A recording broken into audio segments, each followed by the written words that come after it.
Hello, hello, hello. Welcome to another episode of Real Estate Stories. This is Robert Greenblatt. I'm joined with Michele Cohan, and we have a special guest today. One of the most important steps in purchasing a home is the home inspection process. Please don't confuse that with an appraisal. We've talked about appraisals before. The appraisers are not inspectors. They're in and out in 20 minutes. People like our guest are in the house for 2 to 3 hours, give or take, depending on the size of the house. So welcome Andrew Dobbins of Dobbins Inspections. Thank you. Thank you. Glad to be here. Yeah, we've been working with Andrew for quite a few years now. We asked him to join us today because we wanted to share with you some firsthand experience. And, you hear it from us as real estate agents all the time. We're at the home inspections most of the time, but here's somebody who's done, I'm going to say hundreds, but it's probably thousands, I'm guessing, Thousands, right? yeah. Thousands of home inspections Yeah. so far in his career. So, this is his thing. So, Andrew, can you take a couple of minutes, kind of just tell us why you became a home inspector? Because I don't even know, and a little bit more about what you do as a professional home inspector. Yeah. Absolutely. Yeah, I'd love to. So I started doing home inspections probably about 5 years ago now. I worked in corporate America. I actually worked at a local hospital. I have my formal degree. I have a degree in nutrition. I have a master's degree in clinical nutrition, and I worked in hospitals for a while. And it wasn't my thing. Fortunately, those jobs afforded me the opportunity to purchase a home. And that's when I learned about home inspections. And I thought, wow, that's a really cool career.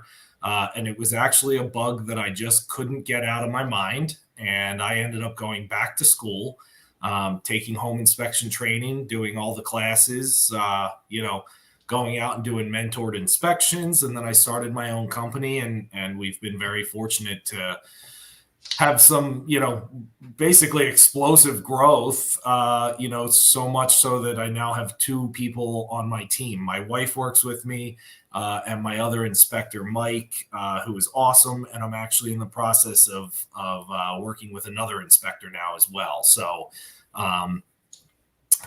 all good things. The market has obviously been very hot, so that makes it a little bit easier to grow. But it's been great. I love what I do. I love helping people, and I get to go out and do something a little bit different every day, which is fun. So I have a ton of questions based on what you just said. A ton Sure. of questions. Yeah. Because there's so much I don't know, even though you've done a lot of home inspections for my clients. And guys, stay tuned, because in a few minutes, Andrew's going to let us know three of the top things that you should be looking for when you're doing a home inspection. And I've also asked him to share one of the craziest things he's ever seen in a house. And there's crazy stuff, man. If you've been in this business for a while, we see some crazy stuff. So I've got Andrew kind of primed and ready to share that with us. So, all right, let's back up. So I didn't know this. This was like a so-called second career, kind of, Yes, yeah. right? After your formal education, this intrigued you, kind of similar to my story in real estate. What's it take to become a home inspector? Like you said, training, and what is that? What do you have to do? So New Jersey is one of the few states that actually requires in-person schooling. Now, as pretty much everything else in the world, that has changed a little bit since COVID. But you actually have to go in person to a physical school and learn from instructors, and you go through, basically all the components of a home, ultimately down to knowing construction, and, to the point where, even though I don't necessarily have the skills and tools to build a home, in my mind, I could. You start with structure and electrical, plumbing, insulation, ventilation, HVAC, and you really go through everything. So you do an in-person schooling, you pass a national level exam, and then you have to go out and do a certain number of mentored inspections with an already licensed home inspector, until you're ready to go out on your own. So, like, how long does this schooling part take before you even have to go out in the field? So schooling, I believe, is 180 hours. So it depends obviously how you break that up. I think mine was over the course of 20 weeks or so, Mm-hmm. where they go through each of those areas. Gotcha. And then I bet there's a tremendous amount of learning really once you go out in the field with an experienced home inspector, like your learning curve just goes through the roof, I would imagine. Yeah, absolutely. And you know, I think I'm a huge fan of education. I mean, I take probably triple the number of continuing ed credits that I need to all the time. I genuinely enjoy learning about it. But you know, I think going out with inspectors was a great way to realize what I don't know. You know, and then a lot of this, as is real estate, a lot of it is self-study. You know, if you want to know it, you got to go learn it. So I'm a big proponent of that. I actually utilize, similar to this, small videos that I send out to my team to just teach them things that I've learned recently, you know, to just kind of, you know, it's the keep everybody on the same page. Yeah, hands-on. I mean, studying, training in a classroom is totally different than studying in the field. Absolutely. Yeah. And the codes are constantly changing, and you know, and then there's the people aspect of this, right? Because we were chatting right before we went on, and there's this element of, and it's similar because let's say we're dealing with the same person. Some people are more anxious than others when they're purchasing a home, right? I know that from working with you over the years, you use probably whatever the best available software is for the industry, for your industry. I've seen guys go out there with clipboards, checklists, and an old style digital camera. And then I've seen people like you go out there, literally, you've got your phone in your hand and all the software is on your phone. So one part of what we do is obviously the inspection, but the other, and I would say equally important part, is getting that information to the client in a normal, readable, understandable, and timely manner. So that there are people that do the checklist and digital camera method, and that definitely works. And you know, they're equally competent inspectors, but there's something about, you know, they're a little bit better readability with some more modern software. And I'm a big fan of the timing as well. You know, people don't want their home inspection report next week. I'm sure you know how it is with appraisals. I just went through one myself, you know, so they're like 5 to 7 days is maybe the average appraisal, you know, whereas a home inspection, you know, we hope to turn around really same day, next day. Well, I mean, just like you, realtors are always on deadlines for certain things. So when you turn it over that same day or the next day, and that's perfect. Waiting is hazardous to all of us. And torture to the buyers. You know, as you said, some are very anxious, and you know, having them wait 5 days can be rough on their mental state. I would imagine the software makes it easier to turn it around quickly because a lot of that work is getting done in the field, and then whatever you're doing, you're downloading it or uploading it somewhere and then kind of putting it all together. Compiling it. Compiling it. What's nice about your software and the others that use similar stuff is, so if a buyer sees that you've noted that there's looks like there's a water breach in the flashing, right? So most people aren't going to know what flash, and you'll have a picture of it and you'll have an arrow pointing to it, right? But most people aren't going to know what flashing is. You have a description in your report, right? You try to kind of break it down so that people really understand what you're saying. Yeah, there's some very good software out there. You know, unfortunately, some of the larger software companies, I still think their reports are a little disjointed. You know, I've seen somewhere that all the descriptions are at the top and then all the photos are at the bottom, and you have to you see a little clip and then you have to refer to page 13. And, you know, I always thought, you know, if I could hand my report to my dad and say, hey, tell me what I'm talking about here, and he can figure that out, you know, that's a pretty solid report, because you're having lenders read it, agents read it, sellers, buyers, handymen, you know, so you have to be able to convey that in a way that everyone's going to understand what you're talking about with little confusion. The great part about what you do, you also break it down by colors. So it makes it really easy to understand. And then the other thing I really like about what you do, and most inspectors do, they also give you what you need to do to fix this. You know. So that's actually a requirement of our licensure. That is, we must make a recommendation. There are inspectors who don't, but I'm there to guide the clients, right? So I want them to know, if you choose not to hire a plumber to fix your leaking sink, that's fine. That's your choice.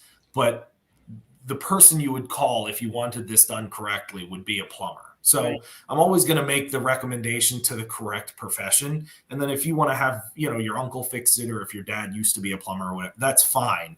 But I always try to guide them in the best possible direction, and then they can, make the ultimate decision. Gotcha. I wrote down a bunch of questions while we were talking. So here's one. Should a buyer be there while you're doing the home inspection? I always recommend it. I do. There's just so many things that are seemingly small, and I'll actually tie this into the craziest thing that I've ever seen when we talk about that later. There's some things that are seemingly small that can have large effects. So, I don't want to just say to a buyer, hey, your toilet has a small drip and it could result in $50,000 worth of damage. It's better to set eyes on that and say, hey, this is what I'm seeing now, and here's my fear. It's a third floor toilet. So a long-standing leak can really result in considerable damage. So you kind of want to walk them through, the why, the what is it, and what this could lead to in the future, and help them understand that something that's potentially a $3 fix can have very substantial consequences if left untreated. Yeah, and I say it all the time. Water is evil.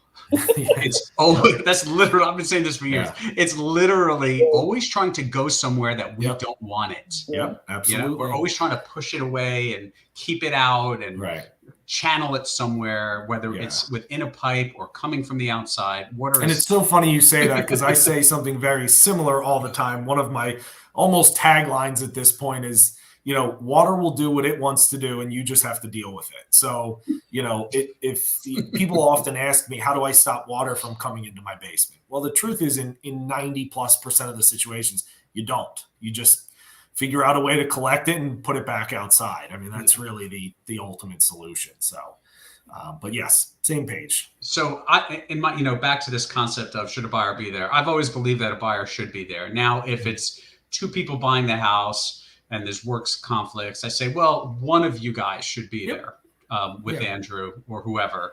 And the reason is, from my perspective, maybe it's a little selfish, but I think it's really about educating the client, is if they're not there, and then your beautiful software kicks out a 50-page report, and the next night they're reading that report, it's hard to understand and put things in perspective if you're just looking at a report or a PDF.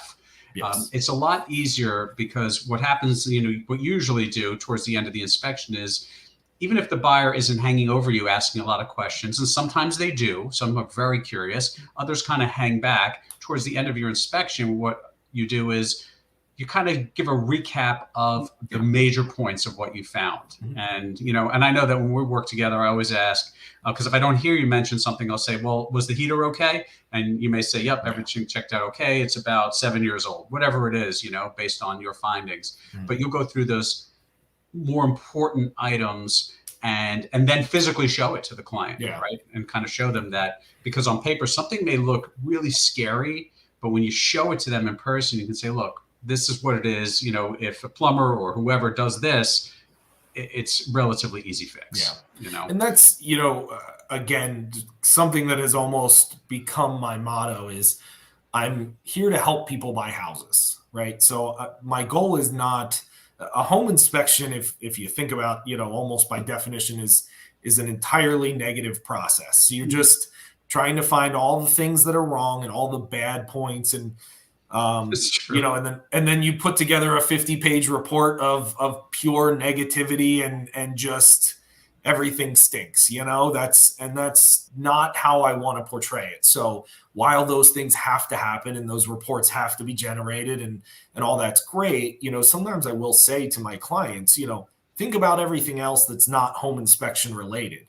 You are buying this home for the number of bedrooms or for the school district or proximity to work, proximity to, aging parents, whatever the reason may be. You can't only take the home inspection findings and say, it's essentially pass fail. It's one of the pieces in a larger puzzle.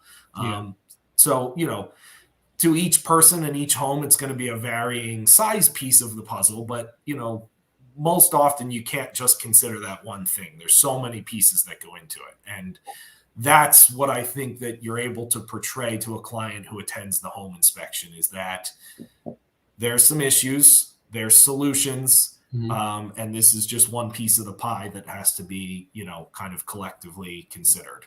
I think a lot of times as they're doing it, they're adding stuff up in their heads, and that gets scary. And then ultimately, what do they ask you? Hey, Andy, is this house worth it? Right? Yep.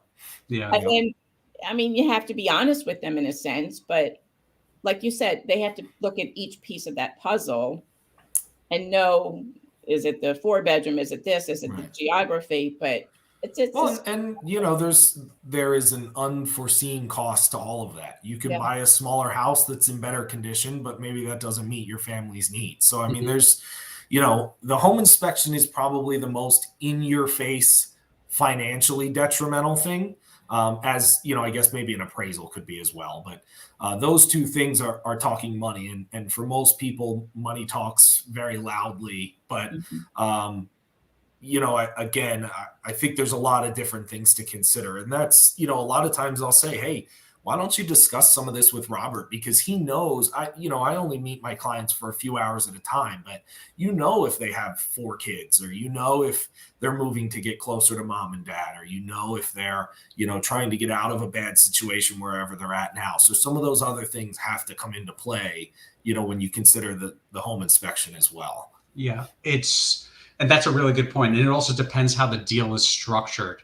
And there's so many variables, right? Because in your report, like Michele mentioned, it's color coded, right? You have, I forget the categories exactly, but there's basically urgent concerns that are just broken, things that need to be fixed. And then all the way down to, hey, these are some tips and some maintenance items you probably want to just keep your eye on, right? And it's like, I think you have 3 different categories total. So it all depends on how that's interpreted by the buyer.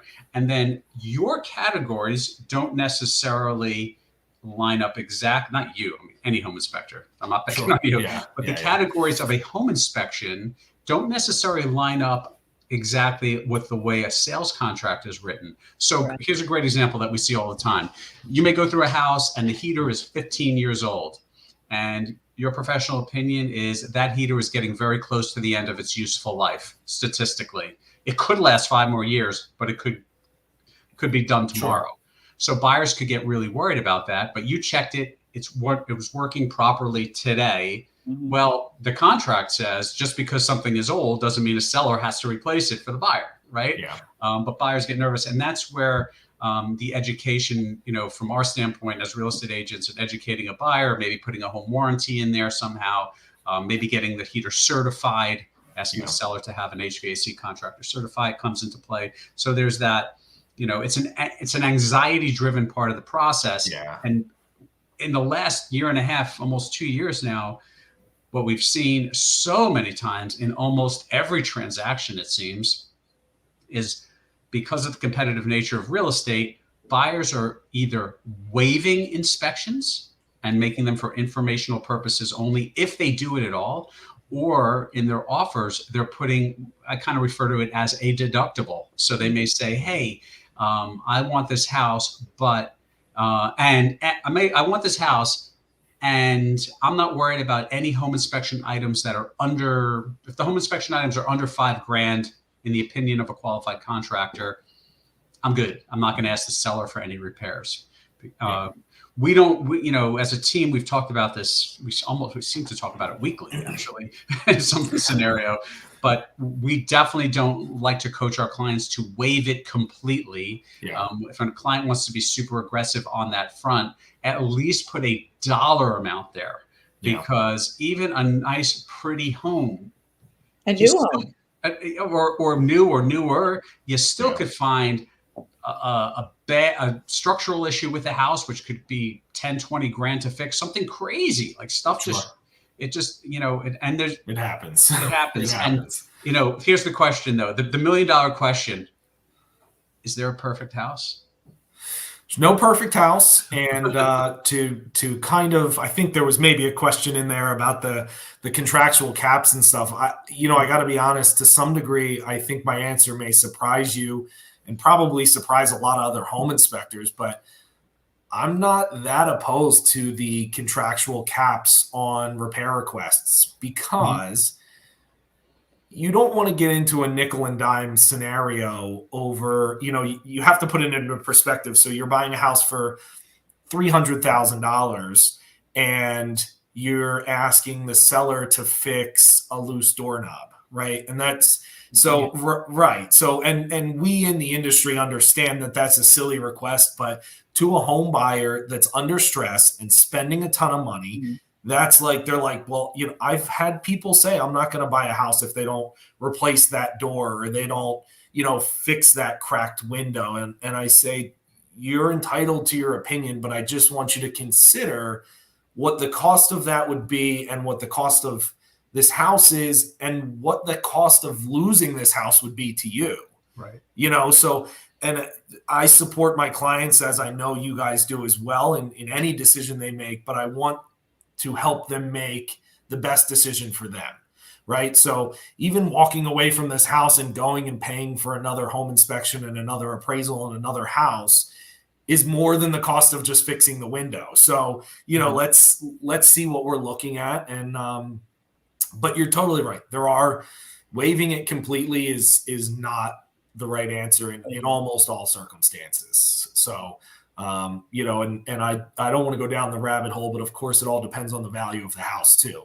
If it's a $200,000 house you're getting for $150 and you waive the home inspection, that might make sense to the right person. So it kind of just, but yes, for everyone listening to this live stream, no, I would not recommend waiving the home inspection unless you really know what you're doing. Yeah, you really have to know what you're buying. And even in more normal markets or balanced markets, when buyers have said, do I need it? Do I really need to do that? And I'll say, look, you're spending 200, 300, 400. And let's take on a lower end in our area. Let's say it's the 200. I go, you're spending 200,000 on a house. Yeah. The cost of the home inspection, it's negligible. Yeah. Like in the 0.25%. Yeah. Yeah. And in most cases, in again, a more balanced market, traditional sale, it's going to pay for itself anyway, because you're going to find a few things and the seller's going to need to deal with it. Yeah, it's just true. I even suggest it when it's an as-is house. I have Andy out to houses that were as-is, and that's for informational purposes. Yeah. But at least they know what they're getting themselves into. Yeah, and sometimes more. This market, obviously there's basically an exception for everything happening right now because this is so unprecedented and such a strange time. But it used to be 3, 4, 5 years ago. If a house was as is, it was as is for a reason. And there's times where the buyer would call me and say, hey, I want to know why this house is as is, go find it, and they wouldn't even come. They'd send me a lockbox code and I'd go there and eventually I would text them a picture of why the house was as is, and I'd say, I found it. This is it. I know why. So, but seriously, I've had investors who just say, I need to know what I'm getting into here. And, just give me the big rundown. So, I don't think it ever hurts. I can probably count on one hand where, I've left the house and I thought to myself, wow, they really didn't need a home inspection. Everything was really that good, but there's so few and far between. I've had contractors go out with me and say, I'm a licensed contractor for 20 years and I never would have seen this or put those two things together, so it's worthwhile. And by the way, just a side note, over the years, I've had many clients get home inspections on brand new construction as well. Mm-hmm. And you know what, guys? They find stuff. Absolutely. Like there's really nothing is perfect. Now, granted, on a brand new house, they shouldn't find anything major. Mm-hmm. But I actually just had one that I sold about a year earlier. And the client told me after the fact that even though it checked out okay, we found a couple little things. It turns out there was a major issue with the ductwork and the HVAC, which didn't come to light until that first winter there. And it had to be, actually was dealt with under the new home construction warranty, but it was a pretty big repair, which couldn't be found in the summer when they were buying their house, but in the winter, because there are some seasonal aspects too. There's certain things that you can't be 100% certain of depending on the weather, right? Season. Yeah, I did a 7-year-old townhouse, and it had been occupied for 7 years. It was a 3-floor, second floor was really the main living floor. There was a family room downstairs, bedrooms upstairs. The second floor had one HVAC register on the whole floor. And I have a thermal camera that I broke out, and there was ductwork that got floored over that was never cut holes in.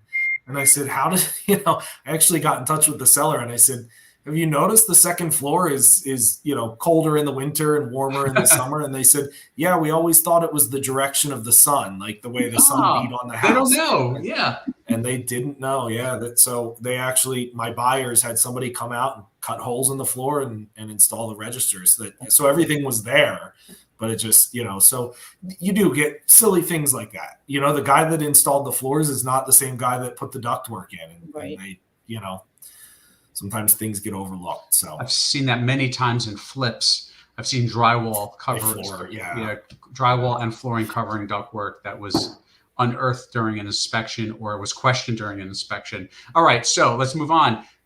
3 big tips that buyers should be looking out for when they're getting a home inspection, Andy. I would say the foundation, and I will. This is kind of where the importance of a home inspection comes in. Foundations can be not only important, but expensive repairs if they're necessary. But at the same time, understanding that not all cracks are serious cracks. True. I have a lot of buyers who's like, that they say, oh, take a look at that. What do you think's going on there? And I'm like, I think nothing's going on there. I'm not worried about it at all. But they're always, concerned. So one of the great reasons to have somebody who knows different styles of cracks, types of cracks, what they're looking at, and what the implications of those can be. So I would say foundations, structure in general, moisture, as we said. I mean, moisture, the number of sources is probably infinite. Roof leaks, plumbing leaks, foundation leaks. I don't know if I've done a home inspection in 6 months that hasn't had some moisture-related incident in some way, shape, or form. Evil. Water is evil, remember. Water is evil. Yep. But is it turns into mold? Yeah, well, and so again, something as silly as a $3 valve that's dripping can lead to ultimately large expenses. So yes, water. And that's one of the things any home inspector really is looking for as they go through the house, is just knowing, kind of mentally where your ductwork is, where your plumbing is, where your roof is and terminates, and how all those things intertwine to potentially cause problems. And then last but not least, and I think some part of me puts this on here because it's my favorite section, but electrical. I'm sure Robert and Michele, you can both attest to, there's no shortage of electrical defects. And always. There's, I say this carefully because I never want to mislead people. Many of them are very easy to fix. Not all of them, but they have a considerable, safety concern, but usually they're lower on the scale of, complexity and cost to fix. Most of the time an electrician can come out and, make some repairs in pretty quick, fashion. So, but I do always, it's something you don't really, as a homeowner, you don't really see your electrical system, right? You plug stuff in, it works, and that's good enough. So I always just recommend having somebody really kind of look through that, because there's a lot there, and the safety hazards, are present. So, and that code changes all the time also, Andy. So a lot of the older homes now, the codes changes. So that's what you have to sort of let everybody know about. Yep. Right. So I would say that, let's pick on electrical for a second. I'd say 2/3 of the home inspections I've been involved with in my career, double taps. Double tap. Double taps. I mean, there's double taps in probably 2/3 of the homes out there that were not built in the last 5 years, right? Yep. That are older than that. I mean, it's just, they're everywhere. Usually, again, to your point, a pretty easy fix. In my experience too, right? Those kind of things, an open ground, reverse polarity, if we're going to pick on electrical for a minute, those are certain things. And I joke sometimes with other agents that, like, hey man, you could take a home inspection report and a third to a half of that home inspection report, those defects are on almost every home. Present everywhere. Similar age homes, like it's just crazy how that is. Now, where electrical can get expensive, right, is in older homes where we have knob and tube. Sure. And that can get very expensive. If the service is bad for a particular house and has to be upgraded, it can get moderately expensive. But again, most of the bread and butter, hey, this outlet's not working, the switch doesn't work, there's a couple of double taps, there's a knockout that needs to be covered and a plate that's missing, right? All that stuff this morning. Right? It's so common. All right. So one of the craziest things that you've seen as a home inspector, because I know I've seen crazy stuff. I can't wait to hear what one of the things is off the top of your head. So, it's funny because I was actually talking to my other inspectors when you had asked me to do this, and we kind of were spitballing, and it's always a fun conversation because people just start throwing out all the wildest stuff. But I think what takes the cake, we had an electrical service where it was going into the house. There was a piece of conduit there that was not sealed, right? So it was very normal, something we see all the time. And sealant is $5 for a whole entire tube, right? Right, so couldn't be any cheaper. That keeps the water from getting into the well, and that was my primary concern, was water, because that's all I ever think about is what's the water going to do, right? Right. And water probably was an issue. When I opened up the electrical panel, there was actually an entire snake in there. Oh, delicious. So unfortunately, I'll keep it PG. The snake did not make it after crawling around the electrical panel. And the snake was no longer one snake. He was a couple different snakes. So it was. So you're talking about not when you flip. We don't want to scare homeowners. Not when you flip the door open where you see the breakers. No. When you actually take the cover off. Yeah. Yep. So the snake had slithered in there. Well, so snakes to be. I'm not a snake expert, but snakes apparently like warm areas, and your electrical panel does generate some heat just from the function of the flow of electricity. So he curled up, and just like anything electrical, you touch two areas that don't jive with each other, and that was the last thing he did. That's nasty. Wow. Thank you for that visual. That is. I tried to keep it as clean as possible, but let me change that visual for a second with a quick anecdote, and then we'll wrap up. So one of the most interesting things I saw through touring a house and a home inspection was it was a partially finished basement where somebody along the way wanted to add ductwork into the basement, but they didn't need a whole lot to heat that area. So what they did was they clearly went to Home Depot or Lowe's or somewhere, and they bought gutter downspouts. And they cut into the main trunk of the HVAC system, and they took those big white downspouts and kind of jammed it in there, taped it, and then cut holes in the aluminum downspout, which I have to give them credit. It's a really clever way to do it. It does move the air. But I mean, there are no shortage of times where I look at this and go, wow, this is so wrong. But this is actually kind of cool, you think to yourself, I mean, someone really thought this through. Yeah. How about using a gutter to pump the water to direct the water from the condensation pump to the sump pump? I've seen that. Just kind of let it just dribble down, Yeah. I had actually somebody open both ends of a Campbell's soup can and use it as piece of a vent for a water heater. They cut the top and bottom off of a soup can and stuck it. So, I mean, and the truth is, codes and standards and everything aside, it worked. It was doing what it was intended to do. But it, those are the things you want to just mention you should get fixed. Yeah. And don't get scared. Just get it fixed. Right. Yeah. So Guys, if you enjoyed this video today, please be sure to share this video, like, comment below. If you're watching this on YouTube, please subscribe to our channel. Andrew Dobbins, thank you so much for joining us today. This is enlightening. I learned a lot. I thought I knew you, but I learned a lot about you today. Well, it's great to be here. I appreciate the invite. All right. Awesome. Thanks, guys. We'll see you. Bye-bye.